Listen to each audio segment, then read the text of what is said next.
Good morning दोस्तों। कैसे हो आप?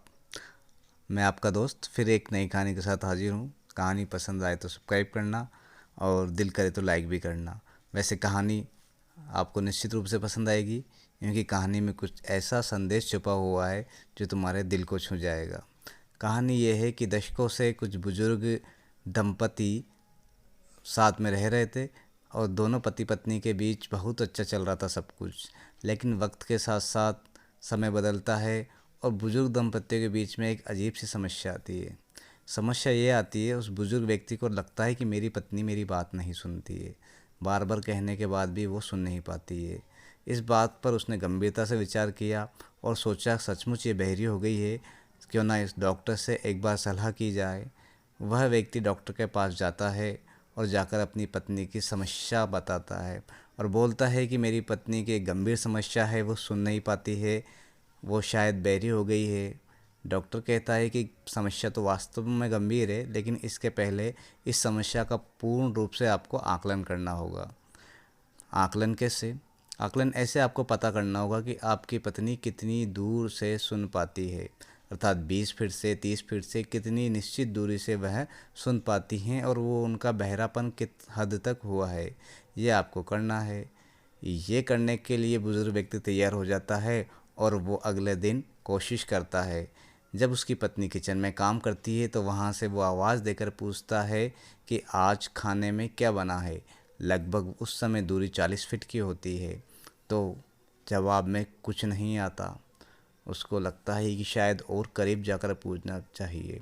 दूसरी बार वो 20 फीट की दूरी से पूछता है कि आज खाने में क्या बनाया गया है।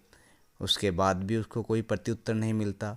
उसे लगता है ये समस्या तो बहुत ही गंभीर है। वह तीसरा प्रयास करता है और लगभग 5 फीट की दूरी से पूछता है कि आज खाने में क्या बना है। अब तीसरी बार भी उत्तर ना पाकर बुजुर्ग व्यक्ति को एक तरफ गुस्सा आता है और एक तरफ उस बहरी महिला पे प्रेम आता है। ऐसे में वो उसके करीब जाकर पूछता है कि मैं आपसे 4 बार पूछ चुका हूँ कि आपने आज खाने में क्या बनाया है, लेकिन आपने कोई उत्तर नहीं दिया।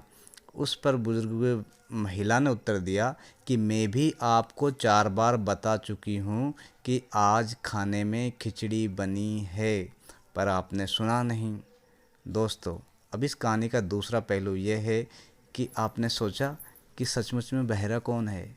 क्या वो महिला बहरी है जिसका इलाज कराने वह व्यक्ति डॉक्टर के पास गया था, या फिर वो व्यक्ति खुद ही बहरा है, जो खुद स्वयं को बहरा ना मानकर स्वयं के दोषों का आकलन ना करके केवल उस महिला में दोष ढूंढ रहा था।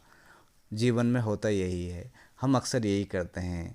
हम हमारे दोषों पर ध्यान नहीं देते और हम दूसरों को ही जिम्मेदार मानते हैं अपने जीवन में जो कुछ भी हो रहा है, लेकिन ऐसा नहीं है।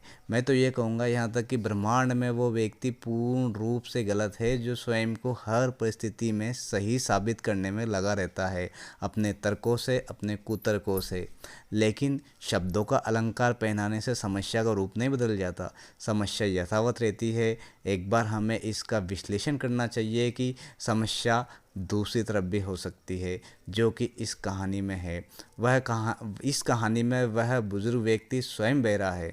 तो कई बार समस्या दूसरों में नहीं, हमारे अंदर होती है, और हम इसलिए उस समस्या का विश्लेषण हमें सही समय पर करना चाहिए, ताकि उस समस्या को हम देख सकें, हल निकाल सकें।